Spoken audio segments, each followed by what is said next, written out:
up, guys? Welcome to another episode of Enthusiasts Among Us. Today we're going to be talking to George about his 1M. Hey guys, so we're in George's 1M. George, let me ask you this. What cars have you had? I've had quite a few cars. My very first car was a 94 4Runner that I drove over everything. Then I purchased an Acura RSX Type S. Had it for 3 weeks. My friend bought it off for me for more money than what I paid for.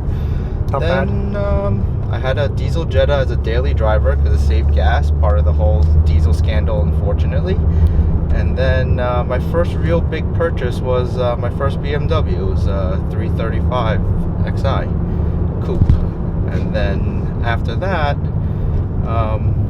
here we are in the 1M. You know, what I found really interesting about your story was what a big BMW enthusiast you are. So why don't you tell us a little bit about your history with BMW and just in general what your experiences have been? Yeah, sure. When I was in high school, one of my buddies had a 328 IS, and every time I sat in that car, which is very well built, we've traditionally had only minivans or Japanese cars at home, so being in that BMW and how it drove, it just amazed me. He let me drive it for the once, and then I was hooked ever since then. And then, so you got this car, right?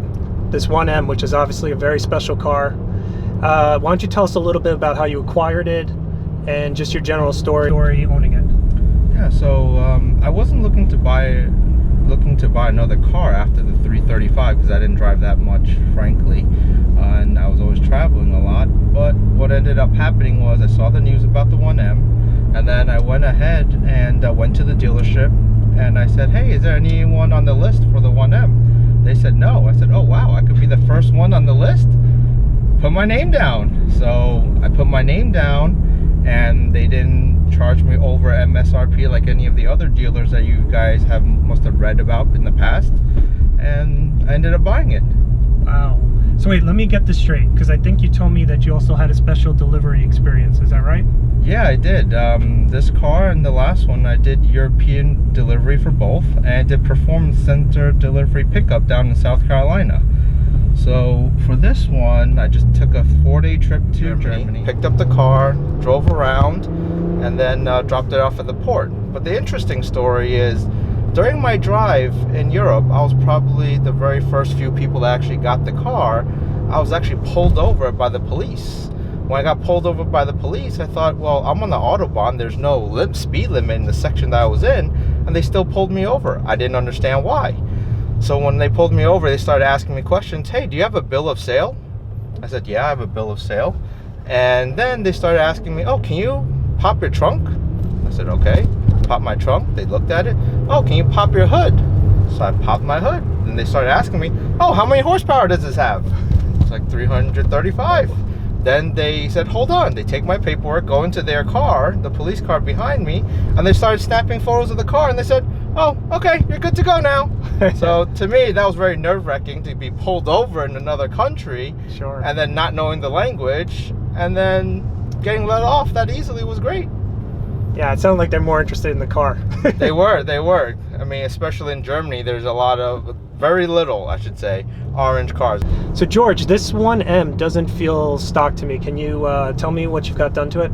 Yeah, from a performance standpoint, really nothing much, just mid pipes and intercooler, so it doesn't overheat, since the N54 has been known for overheating or heat soaking.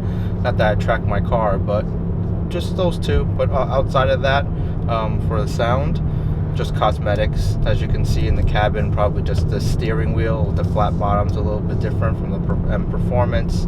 Not sure if you can see the e-brake, but a Performance e-brake. And then outside, just a couple of cosmetics for blacked out grills, blacked out side markers, and the black line taillights that I had to buy from Germany. That's about it. Great. So you've had this car since day one. You're the original owner. Yep. The question that's burning in my mind is, are you keeping this forever? It's actually a very tough question to answer because I always go back and forth on it. I like the car. I've driven other BMWs, more recent ones like the F80 M3 on the track before, and the M2 on the track, and they definitely don't feel like this. This one is very raw, it's very unpredictable. You really have to learn how to drive it, because if you don't, it's getting wrapped around a tree, just like so many of them that you've seen on the forums probably. So that really makes me want to keep it, but at the same time, I kind of want to experience other cars too, or other ownerships for, maybe Porsches or maybe Audis. Not any new BMWs, unfortunately, because the ones that they've come out with at least recently, I haven't been very impressed with. So at this point, I'm probably going to have to say it's not a forever car and keep it for a long time. If the right buyer comes along, then I'd be willing to share my joys with this car with the next owner. And with that said, this car actually is for sale. You can see the description in the bottom, and you can reach out to George. Just kidding. George really is Mr. 1M. I was astonished by his experiences owning this car, and just his overall opinion on cars is rather interesting. I want to thank him for his time and let you know that he has his own YouTube channel called We Love Car Mods. I will link that off in the description, and let everyone know that there is many more enthusiasts among us videos coming soon. So why don't you hit that subscribe button, and also give this video a like if you enjoyed it, or drop us a comment.